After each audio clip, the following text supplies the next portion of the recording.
at smoothtickets.com. He got them tickets. I'm telling you.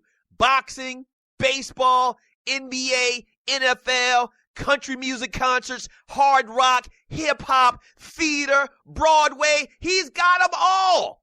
And if he don't have them, there ain't none. I'm telling you. Smoothtickets.com. Once again, that's smoothtickets.com, or give him a call at 404-374-1150. Once again, that's 404-374-1150. You got to tell him, though, that I sent you. You got to tell him that Doug Stewart sent you. Once again, smoothtickets.com. That's smoothtickets.com.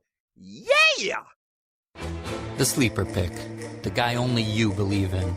In 1 week fantasy football on DraftKings, he can be the difference. So trust your gut. Trust your numbers. Trust your Uncle Vito if you want. But know this, that sleeper is out there. The question is, who's going to play him? This is DraftKings. Welcome to the big time. To create your account, click on the banner link on the DougStewartShow.com or the Doug Stewart Show app. Footballsportsapp.com. What is it? It's the first live action mobile sports app played in real time and a cool way to immerse yourself in the game.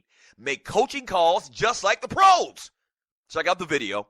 Download for free this fall and register now again at footballsportsapp.com. Want to be part of this new exciting technology and make money? Fill out the short form at the bottom of the website and mention TDSS. Again, footballsportsapp.com. Yes, sir.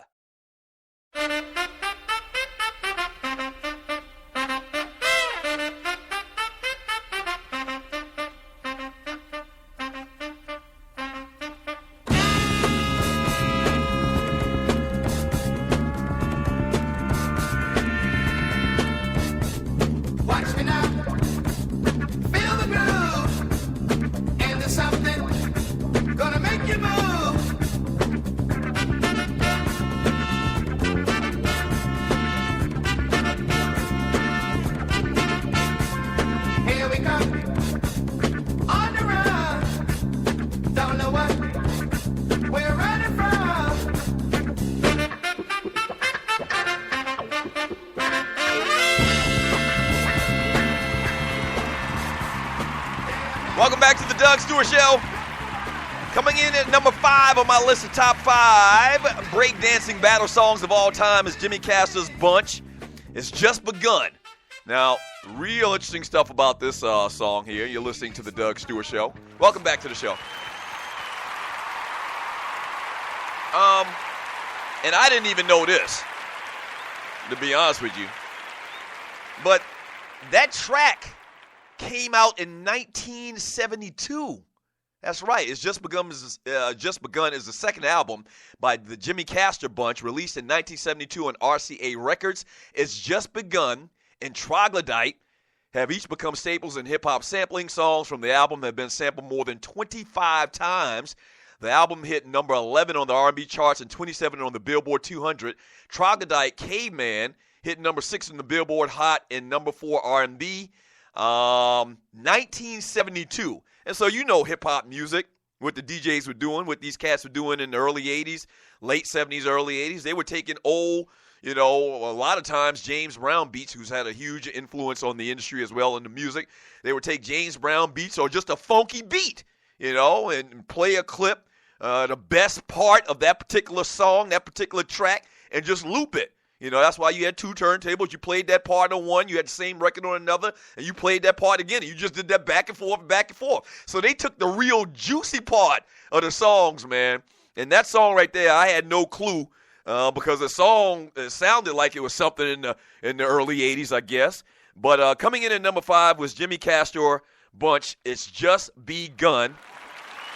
The top 5 breakdancing battle songs of all times. Wow.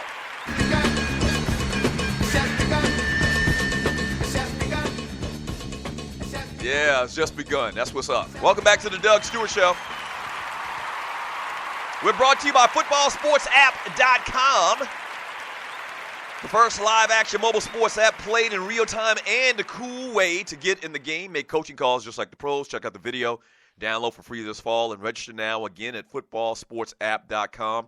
Want to be part of this new exciting technology? You don't have to be. You can just play the game with us. We're going to have these football parties on Sundays this fall when the NFL season starts. But if you want to be part of the exciting technology and make some money, you can do it. Fill out the short form at the bottom of the website and mention TDSS, all right? Just fill out the short form at the bottom of the website, enter, and create you an account, and be ready to play in the football parties coming up this fall once again. And if you'd like to be an affiliate, mention that and also mention TDSS, and we'll get some information to you on how we make it happen. I meant to tell you this in the first segment of the show, and then I got sidetracked with this damn conversation about, Darryl Strawberry and Doc Gooden. We want to try something today, man, in an ever-ending effort to try to promote the Doug Stewart Show, man, and get the word out there that we're doing this, and we're coming up on 2 years, but it is not easy to promote a podcast. I have a Twitter account, okay, which I'm sure most of you do, and if you don't, you can create an account in 50 seconds, less than a minute, 50 seconds, 55 seconds, okay? Go to my Twitter, Doug, this is all one word, Doug2, the number 2, Live Stews. That's Doug, the number 2, Live Stews, one word, and retweet the last tweet that I tweeted. And what it is hashtag the Doug Stewart Show, okay? So clearly we have to do ninja guerrilla tactics to try to promote the show, man. And so we've done this before, but we haven't done it in a long time. I want everybody that's listening to this show right now in the sound of my voice, and that's a lot of people, eventually with the podcast, people that listen to the podcast after the show is finished. That's a lot of people, okay? Please take a second out of your day to go to Twitter, find my account, Doug2 Live Stews, and retweet the hashtag the Doug Stewart Show. That's all. No explanation. Just hit retweet. That's all. Retweet hashtag the Doug Stewart Show, and I would appreciate it. I'm going to tell you again. I'm going to remind you again. All right? I'm going to remind you again. If you don't do nothing else for me, we ask for donations around here on Fridays in particular. We trying to keep ourselves above water, man. And so we need you to promote this show and let the world know about this great thing we're doing around here on the Stewart Media and Entertainment Network, the Doug Stewart Show. So once again, Twitter, my handle is Doug, the number 2, Live Stews. Retweet it. That's all. Just retweet it, and I would appreciate it, all right? 404-382-0338. This Darryl Strawberry thing, man, has really pissed me off to the highest festivity. I'm going to jump into the chat room here on Spreaker.com. But the Bill Cosby thing really bothered me for a long time. And if you listen to us on the 2 Live Stews, me and my brother Ryan Stewart, who is now semi-retired from radio. He's just Mr. Mom now. The Bill Cosby thing bothered me. I took exception to that when nobody else did. Bill Cosby would do these speaking engagements, and he would go around and just throw the young black youth of America in particular under the bus about their pants sagging down to the ground, and he doesn't understand them, and they're uneducated, and they do all of these crimes, this, that, and the other, which a lot of that may be true. But Bill Cosby's old enough to know and hear of the phrase, that's family business, and that's something that you talk about. If you want to try to make a change in their lives, you pull those kids to the side. And maybe he has done some of this, and he didn't even need to do, this type of thing where he threw people under the bus, these kids under the bus. But did Bill Cosby think, and this is the same, it applies to this Darryl Strawberry thing, did Bill Cosby think that every time somebody threw a microphone in front of his face and him just throwing together as a group of people, the young black kids of America, that would make them change their ways and make them pull up their pants? And make them stop doing whatever crimes they may have been doing if we're talking about those particular kids? Did he think that would change them? That they would say, oh, Bill Cosby said not to wear my pants dragging no more, so I'm going to pull my pants up. No.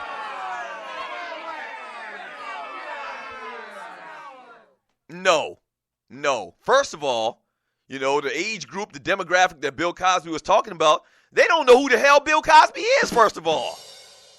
They don't know who the hell, what, the Cosby Show's been gone for what, 20 years? 15 years? Bill Cosby hadn't been in the public spotlight. He didn't have a TV show, number one TV show in America where the youth of the day knew who the hell Bill Cosby was. So what was the point? What was the point? That really, really bothered me. I don't know which is worse. We might need to do a poll. Which was worse? Bill Cosby throwing every kid under the bus that he could for many, many years. Chris Carter telling Michael Irvin's wife to leave him. I think that wins. Matter of fact, I'm sorry. You're listening to the Doug Stewart Show. I think that wins. We're not going to even have that poll. I'm not going to do a poll on that. Chris Carter, retroactively, is now nominated, wow, for a Ball Penis Award.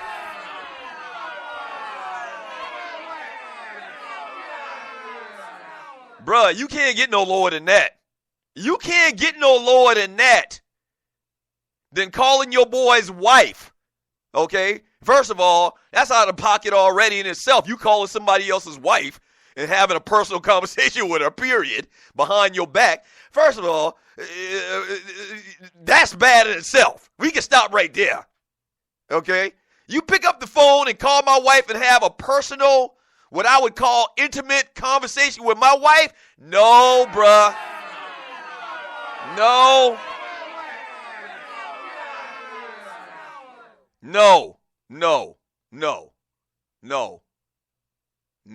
That's bad in itself. And then you tell her to leave her husband? That's a real bad thing. So we nominated Chris Carter for a Ball Penis Award as well. Let me read some of your messages in the chat room on Spreaker.com.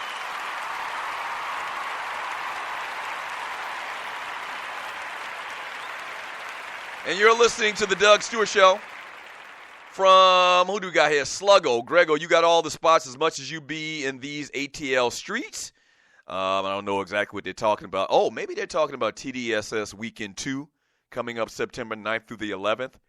Where we're celebrating the 2-year anniversary of the Doug Stewart Show. And so maybe they're talking about some different spots they need to hit here in ATL while they're here. From William Mack in the chat room on Spreaker.com, the fact that Chris Carter is still breathing after that is what amazes me most. Let a hater go to my wife with some ish like that. Yeah, really, man. That's like next level line stepping. That's next level man law breaking. Yeah, when I heard that story, I was just shocked and appalled. And that's a true story. From 9-0 the Wino, always thought Dugan's was an Irish bar until I walked in the door and saw nothing but my people. Well, Dugan's is an Irish name. I think it initially probably started, if you're not from Atlanta, they've got a bunch of these bars, sports bars. I think it's a chain. It has to be a chain. A sports bar, a popular sports bar in ATL is called Dugan's. And they've got several of them spread throughout metro Atlanta. And Dugan's is an Irish name. And maybe Dugan's was an Irish bar back in 1940-something, and they've just stood the test of time, and they had to adapt or die?